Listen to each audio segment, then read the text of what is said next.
Welcome, everybody. We've got a special council meeting tonight to consider the budget.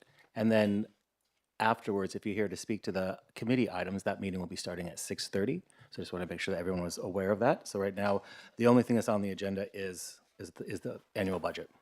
So I'll start by acknowledging the Whadjuk people as the traditional owners of the greater Fremantle-Walyup area.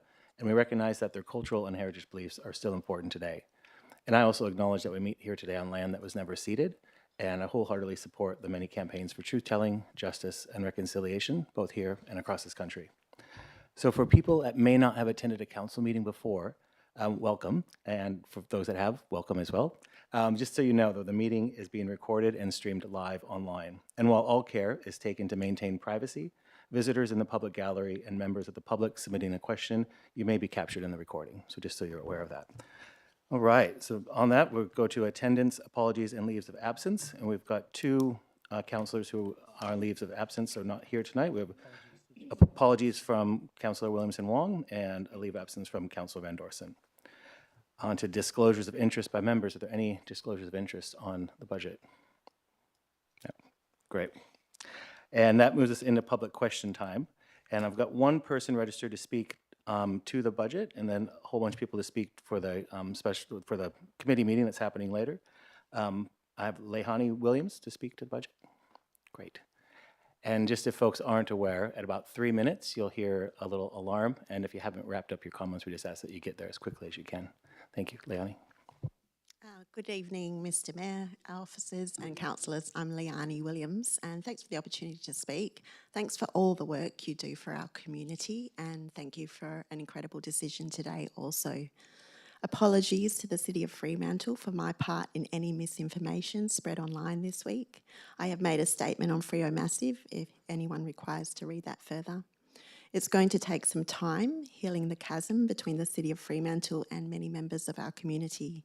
For many of us, it's been a difficult decade, watching the pace and type of development, along with the loss of mature trees, changing the character of our town.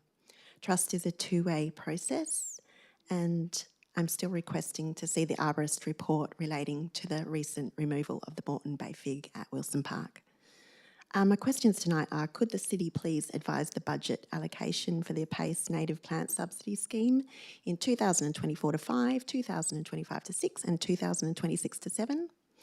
Given that Fremantle's allocation of the APACE subsidy scheme sells out well before advertised closing date, which is great, due to strong community demand, has Council considered increasing allocation in future budgets so more residents can participate or use alternative sources such as trillion trees? Has the City benchmarked its funding for the APACE subsidy scheme against neighbouring local governments who participate? If not, would it consider doing so before preparing next year's budget? Has this year's budget allocated any funding to progress Council's review of the significant tree register, including any scientific or arborist assessment required to strengthen the register? Of the existing trees that meet the significant tree criteria, approximately how many are there across the city now, and how much funding is allocated in this year's budget to administer, assess, monitor and maintain those trees? And my last question is, given the urban forest plan fell behind, partly because of operational capacity and resourcing, what new investment in this year's budget is specifically aimed at accelerating canopy growth and helping Fremantle try to move closer to our 20% canopy target by 2027? Thanks so much. Great, thank you. I might turn that over to the staff to answer some of those more detailed questions, if that's all right.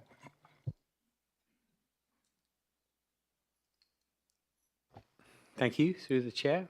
Okay, in terms of APACE and the subsidised plant scheme, the city has increased the budget for the scheme from approximately $15,000 4 years ago to now a budget of $34,000 in 26-27, and this has been a response to the high community demand.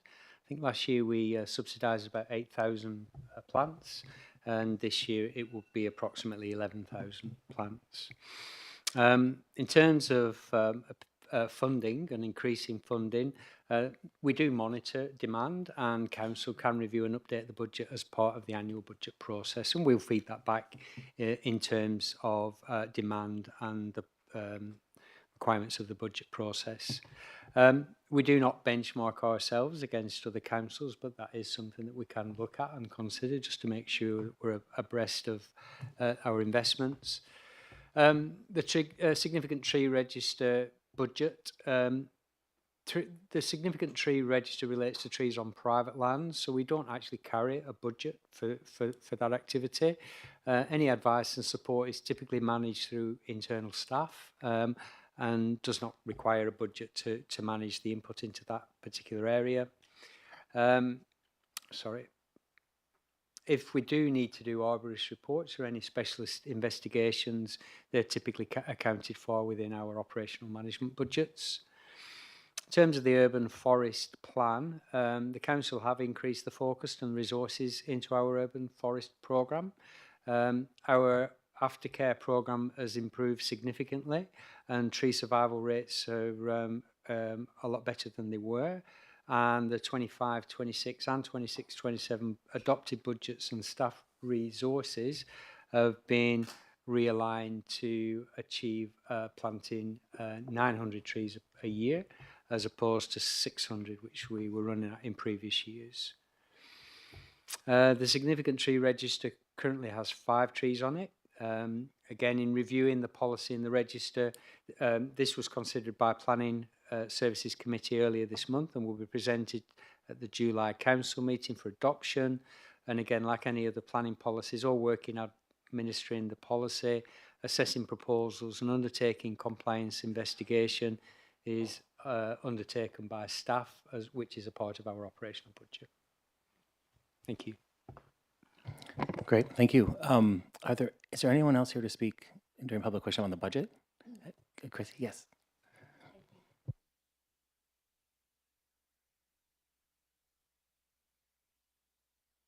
Yeah, my name is Chrissy Mouse, and I'm the CEO of the Fremantle Chamber of Commerce, and I'm also the chair of Destination Perth. On behalf of my board today, I'll be speaking at this meeting and the next one, given the gravity of the situation that we're talking about. So, on behalf of the Fremantle Chamber of Commerce, we would like to express our unequivocal support of the proposed respite centre in this year's budget for the city. This supportive position hasn't been formed in isolation. It has been through the many events that we've done together in partnership, and many of the councillors here, in fact almost all of you know, sitting around our boardroom table with our members and businesses, that this is something that they want and something that you've heard. So I absolutely commend the staff, the leadership, the mayor, the team on putting this in the budget, because it is brave and bold, but from the Chamber of Commerce perspective, looking after and empathising and looking after people in our community and our businesses goes absolutely hand in hand. So thank you very much. I'll talk more to that in the next one. Thank you. Great, thank you. So anyone else that would like to speak during public question time about the budget?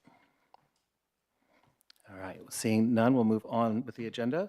No deputations, there's no presentations. Is there any elected member communication? No? Great, we'll move on. Go to reports and recommendations from officers. Can I ask if someone would like to move the adoption of the annual budget for 26-27?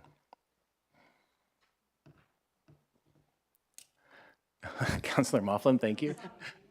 Seconded by Councillor Kamada. Great. Did you want to speak to the item? No. Does anyone like to speak to the item before us?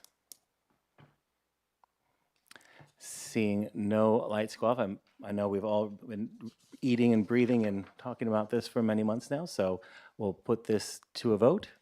All those in favor? And that's carried unanimously.